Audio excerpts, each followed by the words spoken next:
Y'all, it is 60 degrees outside in the middle of February. I'm doing my homework outside. Hello friends of YouTube, welcome back to the channel.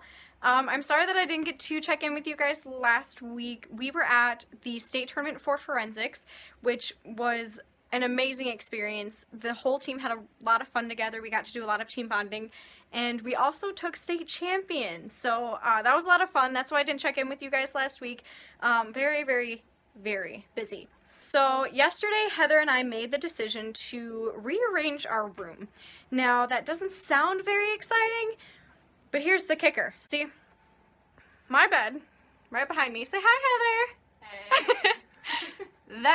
that bed right there was on that wall. Yeah, so we did a complete 180. We rearranged some other stuff, but the best part of last night was trying to get a loft, which for those of you who don't know, the bottom has like a bar on it, so you can't just push the bed from one direction to the other. You actually have to like flip the bed.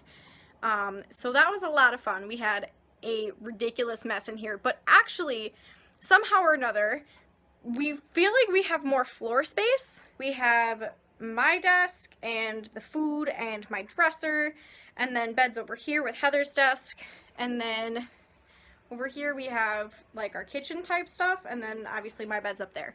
So that was our little discovery last night. So as we were doing that, I had a couple ideas, some tips and tricks that I have thought of and that Heather and Faith and I have realized work really well to organize your dorm room and maximize your space and just dorm room hacks in general.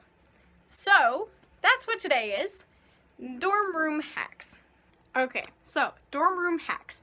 The first thing that I kind of thought of, obviously, as we were, flipping our room in 500 different directions, is we were trying to figure out how to arrange our room so we could maximize floor space. For those of you who have the luxury of being in like a really big, fancy, beautiful dorm where you have like your own bedroom and stuff, good for you. For those of you who are still in high school and don't know what dorm life is like, welcome to Living in a Closet 101. So we're trying to figure out how to maximize the floor space so that the room just feels open. It can be really easy to have a room that just feels super tight and claustrophobic. So at my school, some of the furniture comes in the room already. We have 2 desks, 2 dressers, 2 stackable shelf things, and then obviously the 2 beds. Now you can loft a bed and have the floor space underneath it, or you can bunk the beds so that both beds are out of the way wherever it is you put them. Some people don't do that. I've always found it really helpful. I bunked or lofted my bed last year and this year so that we could put stuff underneath it. Obviously, I'm very short, so it's easy enough for me to crawl in and out of bed. But arrange your room so that you have maximum floor space so that you don't get claustrophobic. And the other thing that obviously Heather and I did last night was rearrange. So if you just leave your room the same all year, it can get kind of boring and mundane. Heather and I both had the spring cleaning, rearrange type of spring fever starting because it's 60 degrees in February, which was fantastic.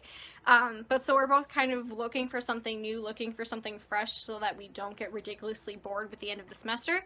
So that's why we rearranged last night. So it's kind of nice, even if you just like move a couple dressers around or move where like your couch or your futon is, that can really help just make the room feel less closety. Another thing that I would say is to personalize it.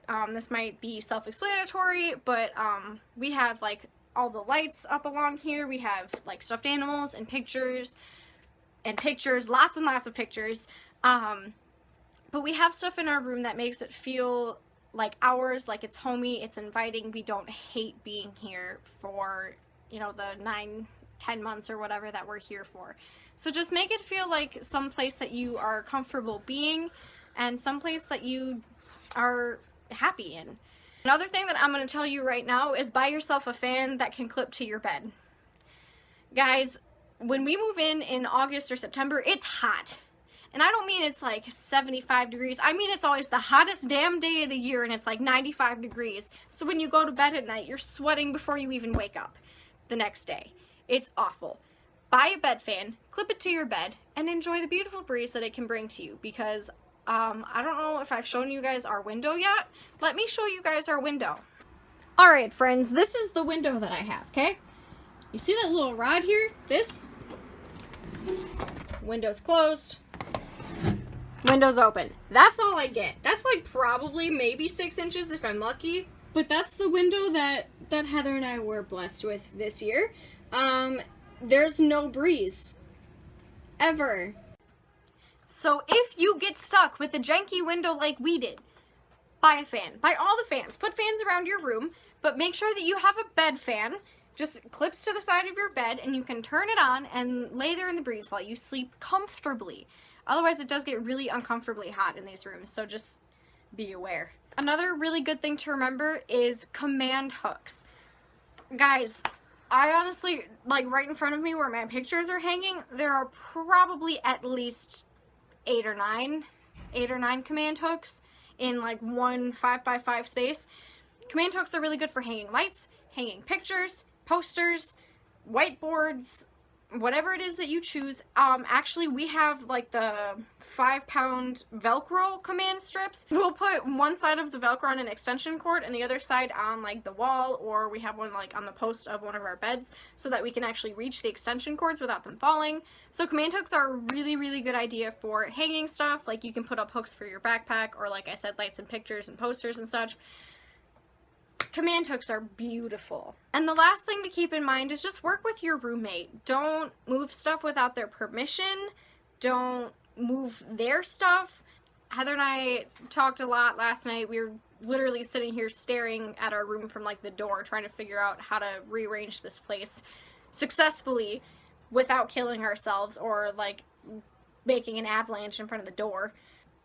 But just talk to your roommate. If you want to rearrange something, just ask him how they feel about it. Talk to your roommate before you move in the fall and just say, hey, I was wondering how you prefer the room set up, and then you can negotiate and compromise and talk about it from there. Both years, I've had really wonderful roommates. I had a random roommate my freshman year, and now we're best friends. Her and I talked over Facebook Messenger. It was like, hey, how do you want this room set up?